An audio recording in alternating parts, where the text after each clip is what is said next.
Assalamualaikum warahmatullahi wabarakatuh. Well, we from Group 2 will presentation our material about the structure of plant cells. Previously, I will introduce the members of Group 2, namely first Anissa Alvira, and me, Anissa Lufi Insani, and Arfi Anggara. Okay, for the first material will be presented by Anissa Alvira. For Anissa Alvira, time is yours. Okay, first I want to tell I want to explain about primary cell wall. First, the layer forms between the middle lamella and the plasma membrane in a growing plant cell. It consists mainly of the cellulose microfibrils contained in a gel-like matrix of hemicellulose fibers and pectin polysaccharides. The primary cell wall provides the strength and flexibility needed to allow cell growth.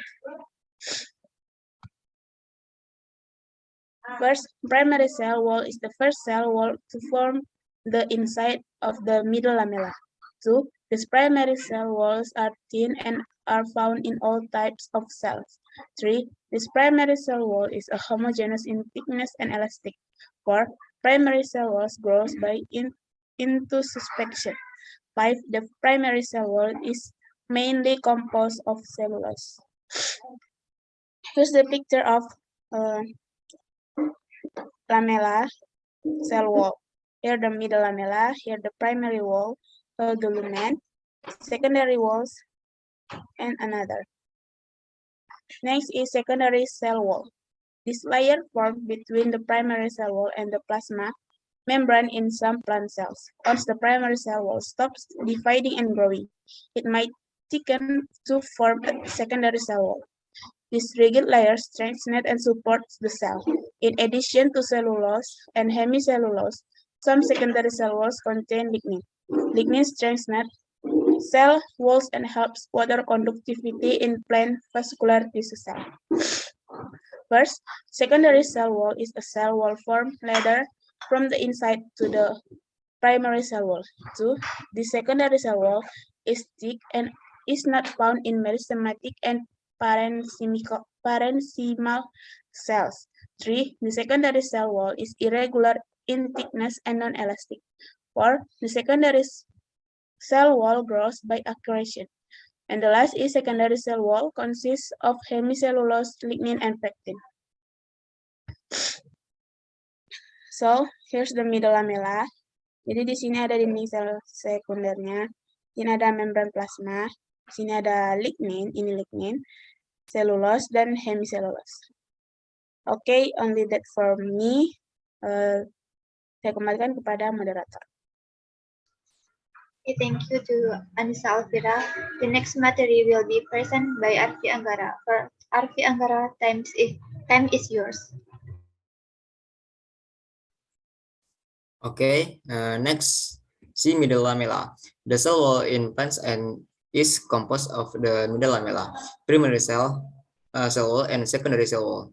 The middle lamella is the outermost layer of the cell wall, which contain a lot of pectin. The middle lamella serves to attach one cell to another. The primary cell wall is the cell wall located between the middle lamella and the secondary cell wall. The primary cell wall is composed of hemicellulose, pectin, and glycoprotein.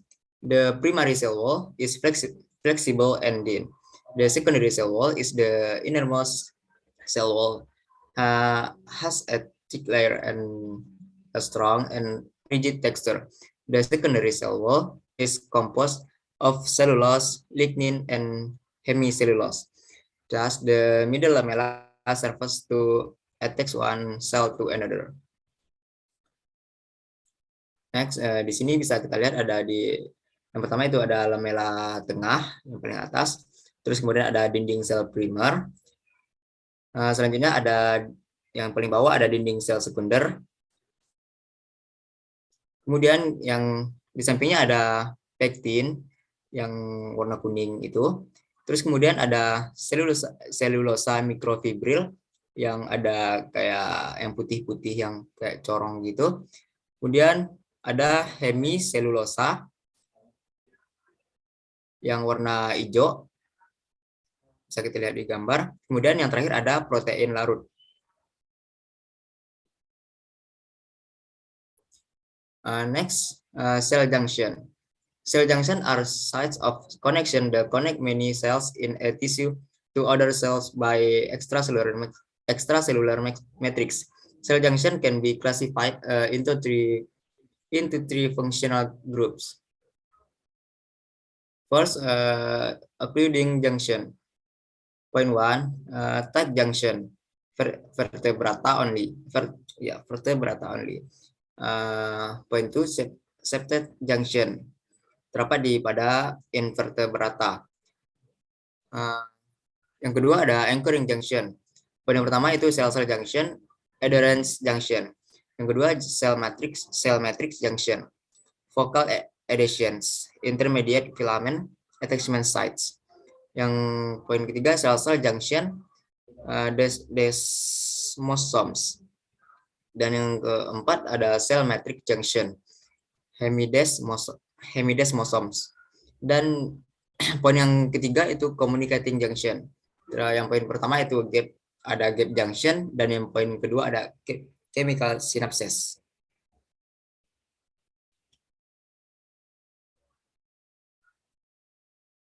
Oke, sekian dari saya kembalikan kepada moderator. Right, thank you for Arfi. And the last material will be present by me. Alright, first is protoplasmic component. The protoplasmic component can be divided into cytoplasma and nucleus. Cytoplasma includes endoplasmic reticulum, mitochondria, plastida, dictyosome, microbodies, ribosome, spheresome, microtubules, and microfilaments.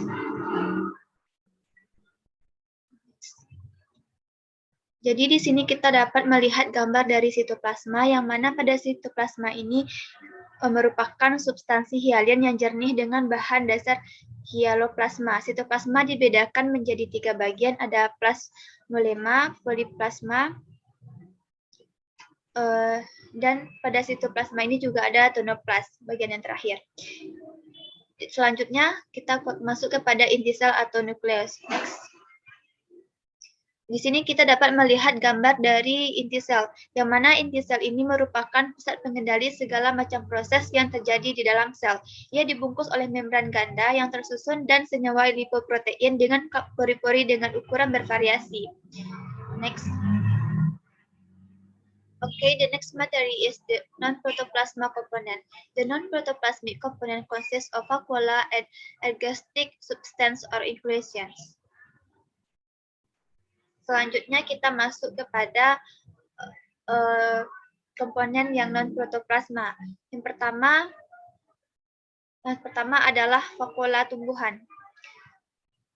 Di dalam vakuola tumbuhan ini kita bisa melihat gambar dari vakuola dan tonoplas. Dan selanjutnya kita bisa melihat gambar next.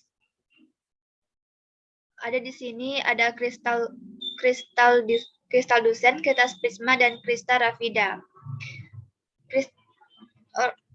Alright, that's all material from me. Okay, that's all presentation by second group. If we make a mistake, we say sorry. That's all and thank you. Assalamualaikum warahmatullahi wabarakatuh.